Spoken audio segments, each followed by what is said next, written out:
Selamat pagi Bapak Ibu Saudara yang kekasih dalam Yesus Kristus. Mari bersama bersyukur untuk penyertaannya dalam kehidupan kita, terkhususkan hari ini. Kita boleh kembali diperjumpakan untuk merenungkan firman Tuhan dalam renungan harian Selasa 13 September 2022. Mari bersama berdoa. Kami mengucap syukur kepadamu ya Tuhan, atas setiap berkat yang Engkau nyatakan dalam kehidupan kami pribadi lepas pribadi. Terima kasih nafas yang baru, kesehatan dan kekuatan yang boleh Engkau nyatakan kepada kami semua. Kami akan membaca dan mendengarkan firman-Mu. Biarlah kuasa Roh Kudus menguasai diri kami untuk menolong kami untuk memahami firman ini dengan baik, dan kami pun boleh memberlakukannya dalam kehidupan kami.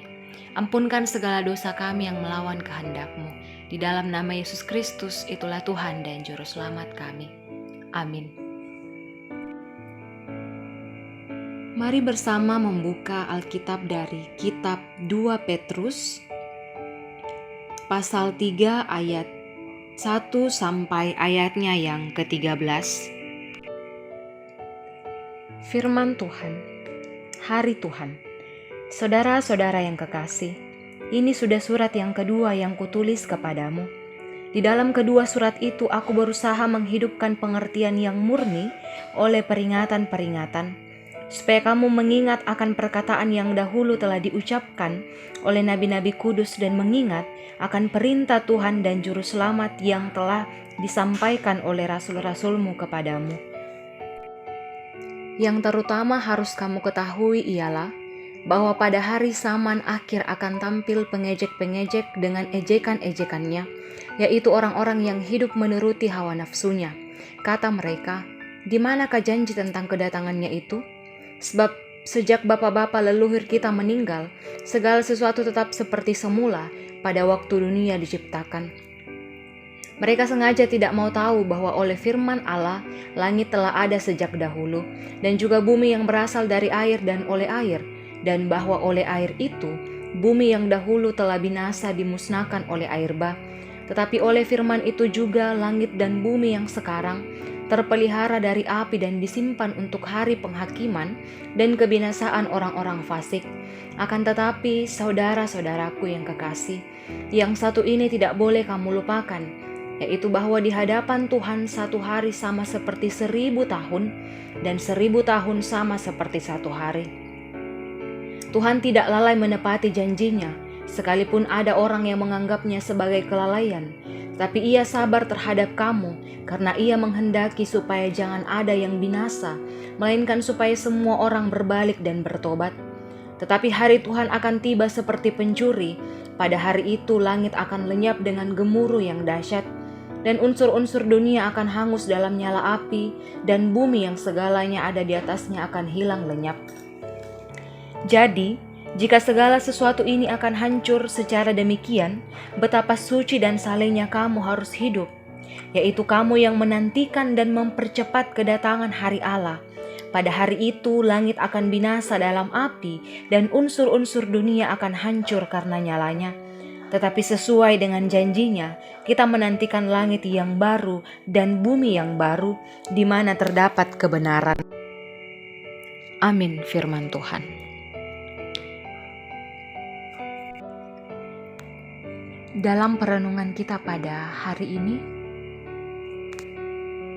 dipilih sebuah tema yang mengatakan pasti akan tiba.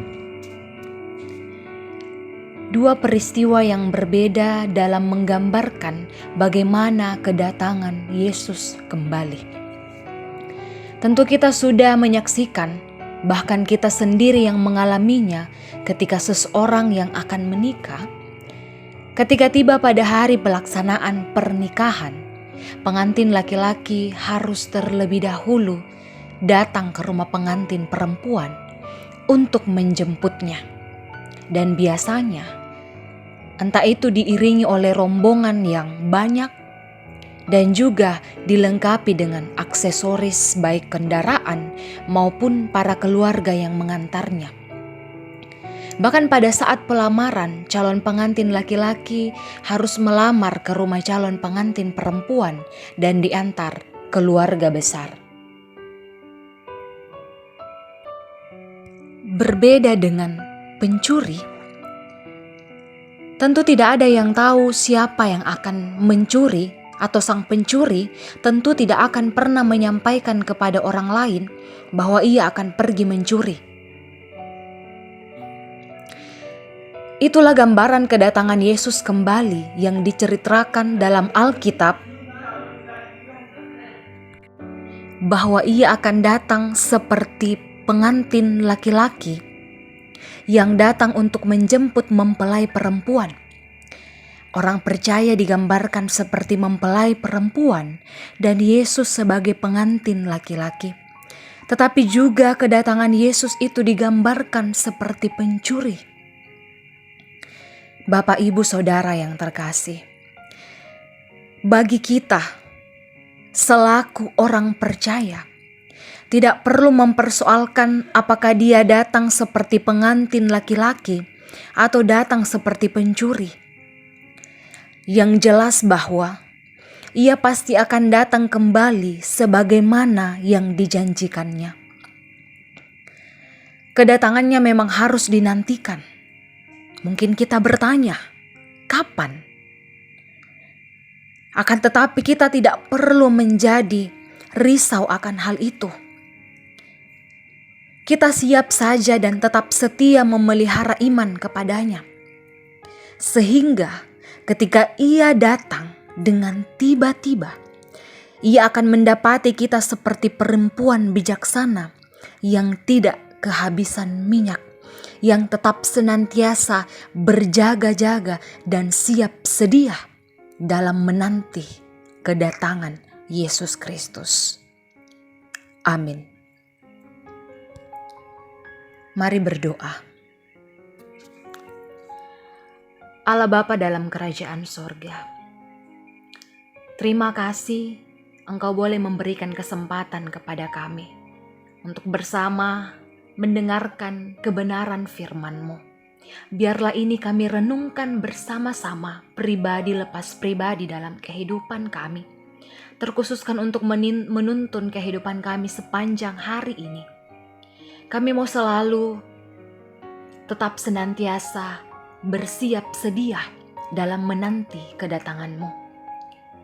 Biarlah Tuhan, iman kami boleh tetap senantiasa teguh, taat, dan juga setia untuk menantikan Engkau.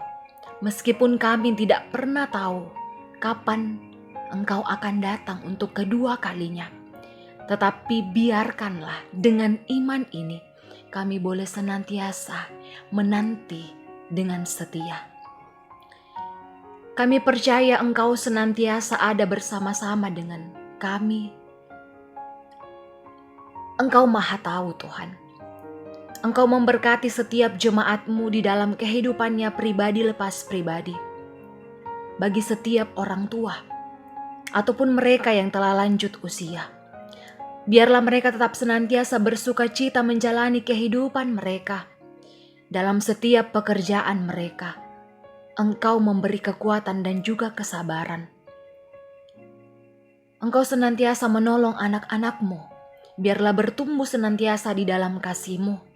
Engkau menganugerahkan ketekunan untuk mereka menjalani dan menyelesaikan pendidikan dengan baik, menjalani masa muda sesuai dan seturut dengan kehendak-Mu. Kami bersyukur Tuhan atas anugerah pertambahan usia yang Engkau nyatakan kepada kami. Dan berkat dalam bentuk apapun itu Tuhan, biarlah kami boleh mengelolanya dengan baik. Engkau memberi kekuatan kepada kami dan menghiburkan kami yang berduka cita dan memulihkan kami yang mengalami kelemahan tubuh. Engkau tolong kami dalam pergumulan kami Tuhan. Engkau ikut campur tangan dalam rencana hidup kami. Engkau berkati bangsa dan negara kami, agar pemimpin-pemimpin kami pun boleh senantiasa menyerahkan kehidupan mereka ke dalam tangan pengasihan-Mu, agar dapat memimpin bangsa dan negara dengan baik, agar boleh tetap senantiasa mengalami damai sejahtera. Seluruh kehidupan kami Kami serahkan ke dalam tangan pengasihan-Mu terkhususkan untuk sepanjang hari ini. Engkau ada bersama-sama dengan kami. Biarlah kehendak-Mu yang terjadi dalam kehidupan kami. Ampunkan segala dosa kami yang melawan kehendak-Mu. Di dalam nama Yesus Kristus, itulah Tuhan dan Juru Selamat kami. Amin. Demikianlah renungan kita pada hari ini. Mari kembali kita melanjutkan aktivitas pekerjaan kita masing-masing. Salam sehat dan Tuhan Yesus memberkati.